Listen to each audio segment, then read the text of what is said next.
estamos aqui para dar sequência em mais um NFA Cast. Estamos, Cris e eu, no estúdio aqui no canal Terra Viva, que a Cris gentilmente, mais uma vez, nos cedeu o estúdio para mais uma gravação. Obrigada, Cris. Eu que agradeço, Maria. E hoje entrevistaremos a Ana Silvia, agrônoma e proprietária de fazendas de agricultura. Obrigada, Ana. Eu que agradeço. Obrigado, Maria. Obrigado, Cris, pela oportunidade de estar aqui com vocês e com o NFA. Obrigada, Ana. Obrigada. Ana, você se formou em agronomia em Larvas, na época da antiga Exal. Como foi essa fase na sua vida e o que mais te marcou nesse início de carreira? Bom, para contar esse começo de história, ela se mistura com a história do meu pai, né? Porque ele era um contador bem-sucedido e foi aprendendo sobre agricultura com os fazendeiros que lá faziam suas escritas. Num belo momento, ele vendeu tudo e comprou uma fazenda junto com os irmãos. Então, ele passou a ser fazendeiro e eu era criança, com 4, 5 anos. Daí para frente, nós mudamos para perto da onde era a fazenda, que era em Olímpia, e dali eu comecei a conviver com fazendas, com a fazenda dele. Ele plantou várias coisas, umas deram errado, outras deram certo, até que ele começou a plantar laranja e ele pegou uma fase boa da laranja. E eu, desde criança, escutei que um dia aquilo ia ser meu e dos meus irmãos. Um dia isso aqui vai ficar para vocês. Aí, quando eu fui crescendo, eu só podia pensar que eu tinha que aprender a lidar com aquilo. Né? Então, quando chegou o momento de escolher uma profissão, eu não tinha nenhuma grande paixão por outra coisa. Eu falei, mas eu preciso aprender a lidar com isso aqui, vai ser meu. Né? Aí eu peguei e fui fazer agronomia. E que recomendo muito, uma faculdade maravilhosa, é um curso muito amplo que a gente aprende, né, no curso de agronomia. E na faculdade eu conheci o Marcos, meu marido, e de lá a gente, quando eu me formei, eu já estava até casada, e fomos trabalhar então com a minha família. Meu pai, eu considero ele naquela época muito arrojado. Primeiro eu achei ele corajoso, depois eu achei ele muito audacioso, assim, porque ele doou as fazendas de citros dele antes dos 50 anos. Com 49 anos, estava eu e meus irmãos, eu com 24 anos, sendo uma sociedade, sendo proprietário, e a gente era muito inexperiente, recém-formados. Eu tinha uma irmã de 14 anos, que ele emancipou. Então, ali nós fomos tocando uma sociedade juntos, aprendendo aos trancos e barrancos, e como ele era muito arrojado, todos os incentivos fiscais que a época dava de juro barato ao ano, ele aproveitou, e com isso ele cresceu, comprou fazenda, mas também sempre com bastante dívida. Até que chegou um momento que na citricultura essa engrenagem quebrou um dentinho, e você que contava com a próxima safra, sim, teve umas mudanças aí, e foi quando ele falou assim, não, vamos mudar isso aqui, vamos fazer o seguinte, cada um já pega a sua parte de terra e as suas dívidas. Então, a gente começou mesmo a nossa vida sozinho, eu e o Marcos, com os nossos alqueires lá de citros, com muita coisa para ser feita e sem muita receita no momento, porque teve muitos problemas. E com a dívida que cada um teve que arcar. Então, nosso comecinho de vida depois de formado foi isso. E da citricultura, ela teve muitos altos e baixos, né? E num desses baixos muito grande, que foi em 99, 2000, a gente teve um problema com a indústria que comprava a nossa laranja, que simplesmente não honrou o contrato, não pagou, e a gente falou, bom, nós temos que nos reinventar, tanto para cuidar da laranja, porque citro, se você não cuidar, em 6 meses você está perdendo ela. Né? E dessa época para frente, nós aprendemos muito, porque aquilo que não mata nos fortalece. Né? Então, nesse momento, a gente saiu da citricultura. E hoje você e seu marido são produtores de cana e borracha em Barretos. Isso. Né? Pode contar, então, essa transição dos citros para essas novas culturas, né? E como foi esse processo de adaptação? Eu diria que a transição dos citros foi assim, foi meio dolorido, porque a gente tinha uma paixão pelos citros, né? mas num MBA que a gente fez lá, até foi uma parceria com a Copercitos, numa aula de planejamento estratégico, na época, o professor era o Marcelo Prado. Ele deu uma aula e depois nós conversamos em particular com ele e nós percebemos que a gente estava ali mais por paixão do que pela razão, porque a conta não fechava e já tinha muitos produtores saindo dos sítios, aqueles que não davam conta. Na época de 2004, houve uma baixa muito grande de citricultores. Por esse problema com a indústria, que mais para frente foi provado o cartel das indústrias da laranja, né? E muitos foram expulsos dessa atividade. E a gente estava ali tanto pela paixão, que a hora que esse professor falou e foi nos fazendo pergunta, e a gente foi vendo que nós não estávamos muito usando a razão e nem fazendo conta direito, né? Eram jovens. Desse dia para frente, nós falamos, nós estamos no caminho errado, e demos uma virada, e começamos a tirar, e começamos a ajudar uma usina também a ir para Barretos, que, no caso, era a Santa Elisa, a usina da Bia, que a gente tinha amizade com o diretor, que eles estavam procurando um local, e o Marcos falou, não, você vai, nós vamos ajudar você a vir para Barretos. Lá.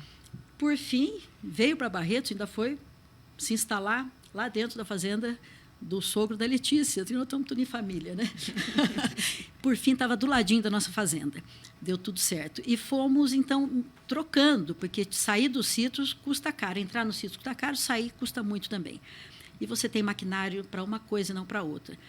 Então, foi tudo devagarzinho, mas muito bem feito. Então, nós aprendemos, e o Marcos, meu marido, ele é o meu agrônomo que trabalha na produção e eu sou a agrônoma que trabalha no escritório. Eu cuido de organizar as nossas coisas, a gestão e as pessoas e as contas, e ele o olhar para aumentar a produtividade. Desde essa época, com problema nos sítios, ele já focava em precisamos cuidar do solo, precisamos alimentar a laranja ou a cana, porque nós precisamos de produzir. Você vai ter dinheiro com uma fazenda se você produzir. Ou então você arrenda ela. Não é o nosso caso. Nunca arrendamos, a gente então tinha que produzir e ter produtividade alta, né? Então, dessa época de transição para a cana, muito aprendizado com a laranja e depois muito aprendizado com a cana e, especificamente, na questão de melhorar o solo da nossa fazenda. E aí, por conta disso, nós acabamos... O Marcos sempre fez um composto para ele, um composto orgânico para ele, que nos ajudou muito a baixar os custos. E que, na época, com a cana, nós fomos melhorando isso daí, né? Então, hoje, a nossa fazenda, ali em Colômbia, a gente produz cana. Nós temos uma seringueira que já era um pouco do plantio da época da gente ainda de comecinho de casado, ela está até hoje, já é uma seringueira que tem 37 anos e produz maravilhosamente. E a seringueira, ela tem altos e baixos, mas por que eu acho ela importante? Nos baixos você quer tirar, mas ela também tem um custo alto para você pensar aí. Mas em volta da casa, dos funcionários, é importante um lugar que tenha mais qualidade, sombra, do que cana, que é bastante árido, né? Fora os riscos de incêndio. Então, a seringueira sempre vai estar presente ali para rodear os cantos que a gente quer que fiquem gostosos na fazenda, né? Então, nós na fazenda Estância MB, que é em Colômbia, nós temos cana, seringueira e essa fábrica que nós estamos montando, que já tivemos a licença da CETESB, que é um negócio super demorado, levou uns 5 anos, para produzir o nosso composto organomineral. E esse composto é hoje o nosso próximo negócio, que estamos trilhando para dar uma sequência nele, né? A gente usa tudo que a gente faz, então a fazenda é nossa, nós podemos testar o que a gente quiser, né? E a gente maravilhosamente tem melhorado o nosso solo, aumentado a produtividade, por conta desse olhar para o solo. Por esse olhar em voltar para a terra, micro-organismos que antes estavam lá e hoje não estão. E essa, então, acho a importância de estar produzindo esses compostos para nós e que futuramente poderá ser vendido. Se eu puder falar um pouquinho dele, vou contar o que é o composto. Sim, por favor. Mas é basicamente torta de filtro, que vem da usina de cana, misturado com volume de rumen. Volume de rumen é o que sai do estômago do boi no frigorífico. Então, essa capim que saiu do estômago do boi junto com o esterco daquele dia, nós temos um pátio autorizado para receber esses subprodutos, esses resíduos. E aí a gente mistura e acrescenta fósforo, magnésio e boro. Então, a gente melhora esse composto e baseado no preparo, nas análises de solo, nas análises foliar, a gente vai colocando mais coisa nisso aí, né? Hoje, na fazenda, a gente faz várias coisas além desse composto. O Marcos é um grande estudioso nisso tudo, eu vou aprendendo com ele, dando meu aval, porque eu acho que isso daí é o caminho certo. E a gente vem aumentando produtividade, melhorando o solo. Você melhora a estrutura física, que é a aeração, permeabilidade. Você melhora a estrutura biológica, porque você volta a vida para dentro do solo, que vai se desgastando com o químico. E você melhora também a parte química, porque você melhora a absorção do químico que ele precisa, né? E quando você melhora a aeração, permeabilidade, e se você faz um tratamento buscando fertilidade em profundidade, você consegue levar suas raízes em profundidade e aonde você consegue suprir deficiência de água e nutricional. Então, é um mecanismo que só leva para frente, só leva para coisas boas. Outra coisa que a gente faz na fazenda também é a multiplicação de biológicos. Hoje, os biológicos, fungos e bactérias, o país que mais estuda é o Brasil sobre os biológicos. Eles conferem muita coisa hoje de melhoria para a gente, não só na solubilização de fósforo. Então, nossos solos têm fósforo, a gente joga fósforo, só que ele não vai tudo para a planta. Então, hoje, esses micro-organismos ajudam a solubilizar esse fósforo para a planta, ajuda a fixar nitrogênio, ajuda a resistência à seca, né? Tem micro-organismos desenvolvidos pela Embrapa para isso. Além disso, esses biológicos, que são fungos e bactérias e etc., ajudam no controle de pragas, controle de cigarrinha. Então, já tem muitos anos que a gente não pulveriza químico para cigarrinha na nossa cana. É com biológico. Mas você tem que medir, sempre medindo, para ver se não funcionou por algum motivo. Porque biologia é vida, não é matemática, né? Então, pode ter intercorrências. Se chegar num motivo de problema econômico, com o nível da cigarrinha, aí você entra com o químico. Mas, se não, a gente tem conseguido ficar no biológico.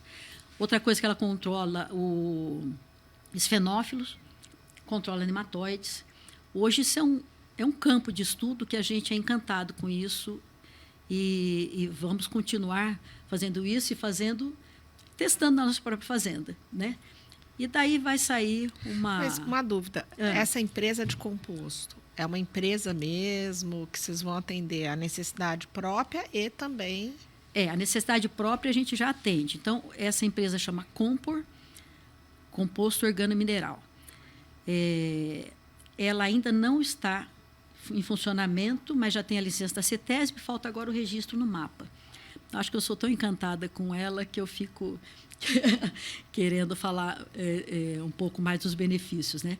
Mas ela ainda não está, não está vendendo ainda. Na fazenda. Mas a gente usa, tudo isso que eu estou falando, a gente usa para nós.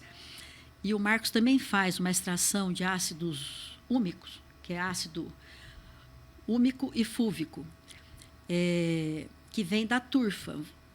A turfa é um sedimento de milhares de anos que tem uma comunidade microbiológica não mexida ali, e que a hora que você pega isso e mexe, você leva ela de volta.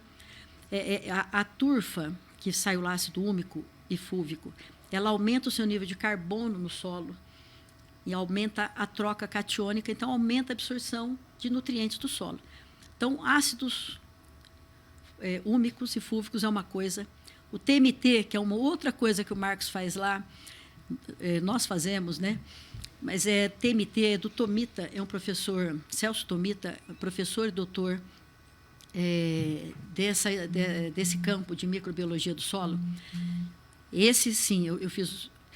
Você pega terra de mata, terra de bambu, e você desenvolve os micro-organismos que estão lá e põe de volta no solo. Então, você volta uma microbiologia para o seu solo que vai se perdendo com o tempo. Então, tem esse tratamento do TMT, tem os ácidos úmicos, tem o composto, tem os biológicos.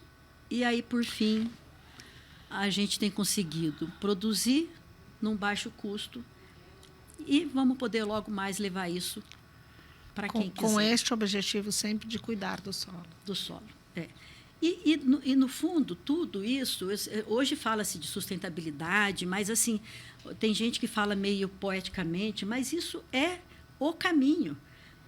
Eu fico encantada com a cana, que nada da cana sobra, tudo é aproveitado, vira adubo, a palha vira energia, a vinhaça é outra fonte de potássio. Você vê quem produz citros, vira óleo essencial, vira ração, o suco é suco, não sobra quase nada para a natureza. Então, você aproveita do frigorífico, do boi não sobra nada. Aproveita tudo, né? Aproveita tudo, né? Até o berro, dá aquela gravadinha. Eu lembro quando a gente esteve na fazenda do Peleco, né?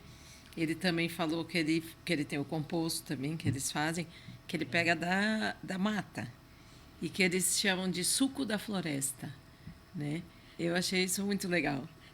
Tem total fundamento, que no Celso Tomita, desenvolveu uma forma de você pegar isso, multiplicar nesse tanque de 50 mil litros, você vai pondo meio de cultura ali, você vai acrescentando outras coisas, depois isso filtra e isso aí é jogado como líquido no solo, junto com o plantio, no tratamento de soqueira, ou na função que precisar. E pode misturar os biológicos, dependendo do que você quer.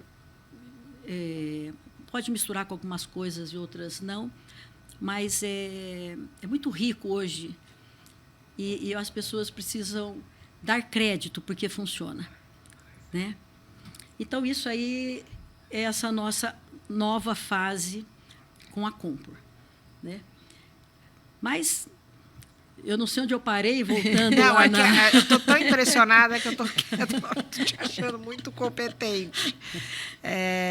Então, acho que, assim, acima de tudo, você se tornou uma proprietária, né, uma agrônoma focada em sustentabilidade, inovação, né, e melhora do solo. Acho que isso, se for assim, resumir, é um pouco a sua marca.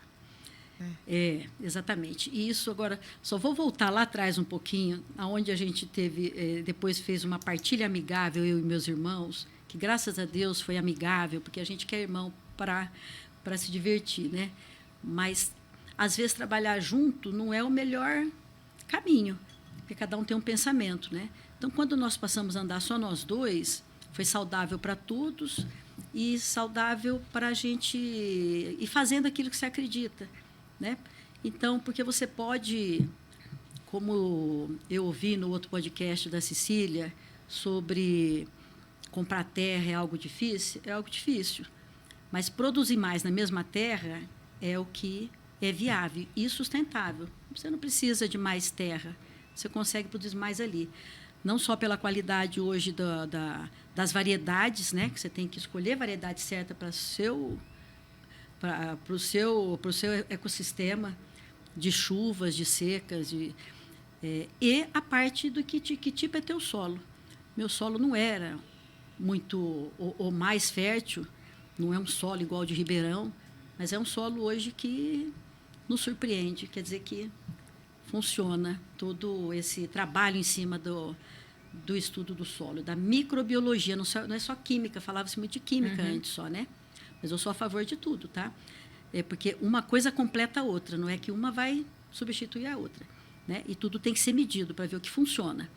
Se não funciona, você tem que ter clareza. E essa governança, não está aqui essa pergunta, mas me deu uma curiosidade. A governança entre você e seu marido foi surgindo, foi uma coisa construída, teve uma ajuda externa? Olha, eu falo que a gente tem uma parceria muito boa. Na época que eu tive os meus filhos, eu realmente afastei um pouco, fiquei fora. Aí veio a partilha, e a hora que ele começou meio sozinho, e eu falei, vamos mudar para a fazenda e eu vou voltar a fazer a parte de organização das coisas, porque eu consigo também cuidar das crianças, né? Ele deu graças a Deus, ele falou, graças a Deus, eu não sei fazer essa parte, eu não gosto de papel, não gosto de arquivar, de organizar, de saber quando foi. Então, a nossa parceria funciona bem, funciona muito bem. Agora, você lembrou uma coisa boa. Teve uma mudança no nosso negócio também, que foi em 2018, quando a gente conheceu a Tomaides Rosa. Não sei se vocês conhecem, ela é dona da Trust Mentoring. Hoje ela é nossa mentora e você me fez lembrar porque você perguntou como é que é essa parceria. Lógico, a gente trabalha junto, tem atrito. E quando eu queria palpitar na produção, olha, eu acho que isso agora é demais, as contas não fecham, mas não, porque isso, porque aquilo, você não está entendendo essa parte. Não, agora nós não temos mais essa discussão, porque nós temos essa mentora Tomaides que nos ajuda na estratégia do negócio, colocou mais razão no nosso negócio do que emoção. E se eu pudesse dar um conselho para alguém, se você trabalha em casal, tenha essa terceira pessoa, Sim. que tem um outro olhar, não tem paixão por ninguém, mas pelo negócio. E ela fala, se o negócio dá certo, está todo mundo feliz. Se o negócio der errado... Dito e feito. Né? E, às vezes, eu não sou do campo para dizer exatamente quais são as opções, mas eu estou vendo, se os números não fecharem, nós temos, às vezes, esperar um pouco. O negócio é bom, mas não é para agora. É para daqui a pouco. É para na próxima safra. Né? E de safra em safra a gente vai indo. Vai indo. Ana Silvia, e além, né, de ser agrônoma, produtora rural, você também é diretora da Associação de Olho no Material Escolar, né, que vem fazendo um trabalho aí maravilhoso, junto com a Letícia. Conta um pouquinho como é que você foi parar na De Olho, como isso tem te motivado, porque a gente sabe que você é bem ativa, né, e vocês estão fazendo um trabalho fantástico. Foi bem lembrado. Eu sou muito amiga da Letícia, né, e ela sempre comentando das coisas que falam no material sobre o agro. E eu, como agrônoma, e a nossa conversa era sempre essa entre nós, os casais, que absurdo, o que nós podemos fazer. Ela já tinha chamado a gente para dar algumas palestras na escola. Aí, de repente, veio a pandemia e surgiu um movimento que virou uma associação, e eu acabei ficando envolvida lá junto com ela, apesar de não ter filho na escola. Mas para melhorar o que se fala do agro, mas mais do que isso hoje, melhorar a qualidade da educação como um todo. Porque a educação ela tem que ser voltada para informações com fontes científicas. Não pode ser achismo do escritor, né? Mas a gente criou um caminho muito sólido e rico, sem brigas, e mostrando para quem escreve, para alunos. Então, nós temos vários projetos, né, atuando em várias pontas e, especialmente, lá no Congresso, levando pautas importantes para eles discutirem para melhorar. Né? Porque nós não podemos estar no ranking, no último do ranking internacional de tantos países. O Brasil tem potencial muito para isso. E a De Olho, então, ela tem um foco muito importante, verdadeiro. E eu estou aprendendo muito lá dentro, né? Porque a gente... É como plantar uma sementinha. Vira uma árvore e você fala, era só uma sementinha. E a coisa vai indo, né? E o De Olho hoje está assim. E além do De Olho... quando o De Olho foi um pouquinho antes de eu conhecer o NFA. Eu conhecia, admirava, Mas a Letícia, por conta da gente andar muito com o de olho, ela começou a me chamar para umas reuniões que vocês permitiam ir alguém de fora, né? E eu comecei a assistir, até fui na fazenda da Flávia Barbosa, eu não era ainda do NFA. E eu falei, que troca fantástica que é essas mulheres que fazem de verdade, que realizam, e poder contar e mostrar uma para a outra. Eu achei isso de uma nobreza muito grande, porque muitos vizinhos não mostram nada. Aqueles vizinhos que mostram, a gente fica amigo. Porque eu mostro o que eu faço, você mostra o que você faz, e a gente só cresce, né? E aí, a hora que eu conheci vocês, conheci o NFA, eu falei, que legal. E quando ela me fez o convite, eu falei, nossa, que honra, né? Tomara que me aceitem. Como não? E aí E no momento eu sou conselheira, sou do Conselho Fiscal da Copercitos também, lá em. Realmente, eu estou numa fase fazendo muita coisa, viu? Eu vou ter que. Então, mas só um detalhe, você também é mãe, né? E avó. Como Sou. você equilibra todos esses pratinhos, né? Porque você tá empreendendo na sua fazenda, inovando, de olho, mãe, avó, Copercito. Copercito. Pois é, Maria. Essa coisa de ser avó, gente, maravilhoso. Olha, escutar, falar mamãe é lindo, mas escutar te chamar de vovó Ana é assim de derrubar, entendeu? Eu tenho essas duas netinhas, está com 3 aninhos e 1 aninho. Queria ter mais tempo, mas com o tempo que eu tenho com elas, eu viro uma criança junto, né? É de bastante qualidade. Eu tenho 2 filhos, né? O Rodolfo, que formou em economia, mora aqui em São Paulo, e casado com a Ana Cristina. E tenho essas 2 netinhas, que quem sabe eu terei mais. Mas a gente tem que achar tempo, porque o que vale na vida é isso. Se a gente quer dar certo no negócio, para deixar para eles, mas para curtir eles, né? E eu tenho a Estela, vocês já conhecem a Estela, que é cantora. Eu, por enquanto, não tenho um sucessor, mas terei, que eu tenho certeza que os 2 estão se preparando, Deus está preparando eles. Eu acho que eu vim muito sem preparo. Então, eu aprecio a pessoa que se prepare também em outras áreas, porque você vem com mais maturidade, né? Então, essa é a minha certeza. Ana. E você falou um pouquinho da sua entrada no NFA, né? Como que você começou e qual a importância, né, hoje do NFA para você e como ele contribui, né, para a sua vida pessoal e profissional. Olha, ele diretamente e indiretamente ele vai contribuindo na forma como a gente vê as coisas, a produção, porque você vê a história de cada um e você vê que todas as histórias são de luta, de problemas, de altos e baixos, e você vê aquela falar, o que funcionou foi fazer isso, e você estava com aquilo na cabeça, você fala, nossa, esse é um caminho. Então, você vai dando indiretamente uma contribuição em algumas certezas que você não tinha, você passa a ter. E na admiração por todas, que todas são batalhadoras. E são áreas tão diferentes ali dentro do NFA, que eu acho que soma mais do que eu ficar só conversando com gente da cana, né? Então, soma muito, muito mesmo. E para finalizar, que a gente está chegando ao fim, uma mensagem, uma palavra, alguma sabedoria que você gostaria de compartilhar com. Olha, eu acho que quem é do agro e da pecuária já são pessoas de fé, né? A gente sabe que o caminho é cheio de altos e baixos. Eu falo para alguns amigos que a minha vida é feita de safras. Essa safra está boa, eu faço um monte de coisa. Essa safra não está muito boa, vamos ficar mais quietinho.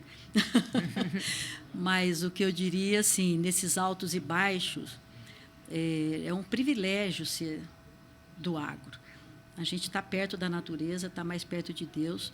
O meu conselho é o seguinte: sejam felizes na caminhada. Não espere o final. O final não vai chegar. A gente vai estar sempre buscando algo melhor. E quando você faz algo melhor, você faz para você e para os outros, né? Então, a gente vai sendo feliz na época das vacas magras e das vacas gordas. E esse é o meu conselho. Sejam felizes na caminhada. Muito Muito legal, muito bonita a Muito mensagem, linda a Ana mensagem. Silvia. Muito obrigada. Bom, então vamos encerrar. Muito obrigada. Eu Foi que agradeço. excelente a nossa entrevista. Obrigado, gente, pelo convite e pelo carinho de vocês. Muito obrigada. Obrigada.